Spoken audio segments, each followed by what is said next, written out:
السلام علیکم ورحمۃ اللہ وبرکاتہ۔ دوستو، اس حکایت کا نام ہے بے قصور مجرم۔ عبداللہ طاہر جب خراسان کے گورنر تھے اور نیشاپور اس کا دارالحکومت تھا تو ایک لوہار شہر برات سے نیشاپور گیا اور چند دنوں تک وہاں کاروبار کیا، پھر اپنے اہل و عیال سے ملاقات کے لیے وطن لوٹنے کا ارادہ کیا اور رات کے پچھلے پہر سفر کرنا شروع کر دیا۔ انہی دنوں عبداللہ طاہر نے سپاہیوں کو حکم دے رکھا تھا کہ وہ شہر کے راستوں کو محفوظ بنائیں تاکہ کسی مسافر کو کوئی خطرہ لاحق نہ ہو۔ اتفاقاً ایسا ہوا کہ سپاہیوں نے اسی رات چند چوروں کو گرفتار کیا اور امیر خراسان عبداللہ طاہر کو اس کی خبر بھی پہنچا دی، لیکن اچانک ان میں سے ایک چور بھاگ گیا۔ اب یہ گھبرائے، اگر امیر کو معلوم ہو گیا کہ ایک چور بھاگ گیا ہے تو وہ ہمیں سزا دے گا۔ اتنے میں انہیں سفر کرتا ہوا یہ لوہار نظر آیا۔ انہوں نے اپنی جان بچانے کی خاطر اس بے گناہ شخص کو فوراً گرفتار کر لیا اور باقی چوروں کے ساتھ اسے بھی امیر کے سامنے پیش کر دیا۔ امیر خراسان نے سمجھا کہ یہ سب چوری کرتے ہوئے پکڑے گئے، اس لیے مزید کسی کی تفتیش و تحقیق کیے بغیر سب کو قید کرنے کا حکم دے دیا۔ نیک سیرت لوہار سمجھ گیا کہ اب میرا معاملہ صرف اللہ رب العزت کی بارگاہ سے ہی حل ہو سکتا ہے اور میرا مقصد اس کے کرم سے حاصل ہو سکتا ہے، لہٰذا اس نے وضو کیا اور قید خانے کے ایک گوشے میں نماز پڑھنا شروع کر دی۔ ہر 2 رکعت کے بعد سر سجدے میں رکھ کر اللہ تعالیٰ کی بارگاہ میں رقت انگیز دعائیں اور دلسوز مناجات شروع کر دیتا اور کہتا، اے میرے مالک، تو اچھی طرح جانتا ہے میں بے قصور ہوں۔ جب رات ہوئی تو عبداللہ طاہر نے خواب دیکھا کہ 4 بہادر اور طاقتور لوگ آئے اور سختی سے اس کے تخت کے چاروں پایوں کو پکڑ کر اٹھایا اور الٹنے لگے۔ اتنے میں اس کی نیند ٹوٹ گئی۔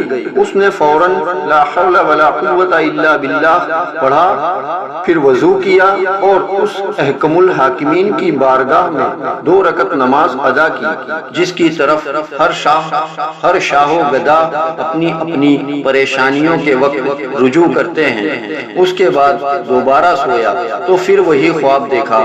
اس طرح 4 مرتبہ ہوا۔ ہر بار وہ یہی دیکھتا تھا کہ چاروں نوجوان اس کے تخت کے پایوں کو پکڑ کر اٹھاتے ہیں اور الٹنا چاہتے ہیں۔ امیر خراسان عبداللہ طاہر اس واقعے سے گھبرا گئے اور انہیں یقین ہو گیا ضرور اس میں کسی مظلوم کی آہ کا اثر ہے، جیسا کہ کسی صاحب علم و دانش نے کہا ہے، لاکھوں تیر اور بھالے وہ کام نہیں کر سکتے جو کام ایک بڑھیا صبح کے وقت کر دیتی ہے۔ بارہا ایسا ہوا ہے کہ دشمنوں سے مردانہ وار مقابلہ کرنے اور انہیں شکست دینے والے بوڑھی عورتوں کی بددعا سے تباہ و برباد ہو گئے۔ امیر خراسان نے رات ہی میں جیلر کو بلوایا اور اس سے پوچھا کہ بتاؤ، تمہارے علم میں کوئی مظلوم شخص جیل میں بند تو نہیں کر دیا گیا؟ جیلر نے عرض کیا، عالی جا، میں یہ نہیں جانتا کہ مظلوم کون ہے، لیکن اتنی بات ضرور ہے کہ میں ایک شخص کو دیکھ رہا ہوں جو جیل میں نماز پڑھتا ہے اور رقت انگیز دلسوز دعائیں کرتا ہے۔ امیر نے حکم دیا اسے فوراً حاضر کیا جائے۔ جب وہ شخص امیر کے سامنے حاضر ہوا تو امیر نے اس کے معاملے کی تحقیق کی۔ معلوم ہوا کہ وہ بے قصور ہے۔ امیر نے اس شخص سے معذرت کی اور کہا، آپ میرے ساتھ 3 کام کیجئے۔ نمبر 1، آپ مجھے معاف کر دیں۔ نمبر 2، دو میری طرف سے 1000 درہم قبول فرمائیں، اور نمبر 3 جب بھی آپ کو کسی قسم کی پریشانی درپیش ہو تو میرے پاس تشریف لائیں تاکہ میں آپ کی مدد کر سکوں۔ نیک سیرت لوہار نے کہا، آپ نے جو یہ فرمایا ہے کہ میں آپ کو معاف کر دوں تو میں نے آپ کو معاف کر دیا، اور آپ نے جو یہ فرمایا ہے کہ 1000 درہم قبول کر لوں تو وہ بھی میں نے قبول کر لیا، لیکن آپ نے جو یہ کہا ہے کہ جب مجھے کوئی مشکل درپیش ہو تو میں آپ کے پاس آؤں، یہ مجھ سے نہیں ہوگا۔ امیر نے پوچھا، یہ کیوں نہیں ہوگا؟ تو اس شخص نے جواب دیا کہ وہ خالق و مالک جل جلالہ جو مجھ جیسے فقیر کے لیے آپ جیسے بادشاہ کا تخت ایک رات میں 4 مرتبہ اوندا کر سکتا ہے، تو اس کو چھوڑ دینا اور اپنی ضرورت کسی دوسرے کے پاس لے جانا اصول بندگی کے خلاف ہے۔ میرا وہ کون سا کام ہے جو نماز پڑھنے سے پورا نہیں ہو جاتا ہے کہ میں اسے غیر کے پاس لے جاؤں؟ یعنی جب میرا سارا کام نماز کی برکت سے پورا ہو جاتا ہے تو مجھے کسی اور کے پاس جانے کی کیا ضرورت ہے؟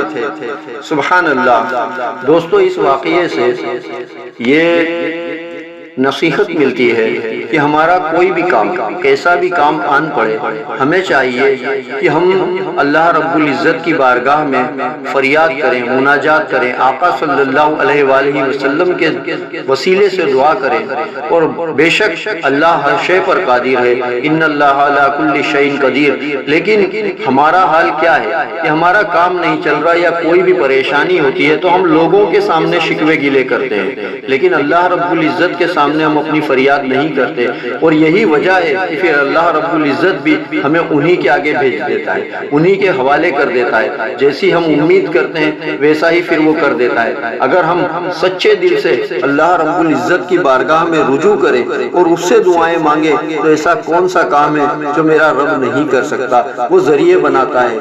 تو ہمیں یہ چاہیے کہ ہمارے سامنے کیسی بھی پریشانی آ جائے، وضو بنائیں، وضو کریں، اچھا وضو کریں، اور اللہ رب العزت کی بارگاہ میں کھڑے ہو جائیں۔ یہ واقعہ درج ہے ریاض الناصحین صفحہ نمبر 105 اور 106 پر۔ السلام علیکم ورحمۃ اللہ وبرکاتہ۔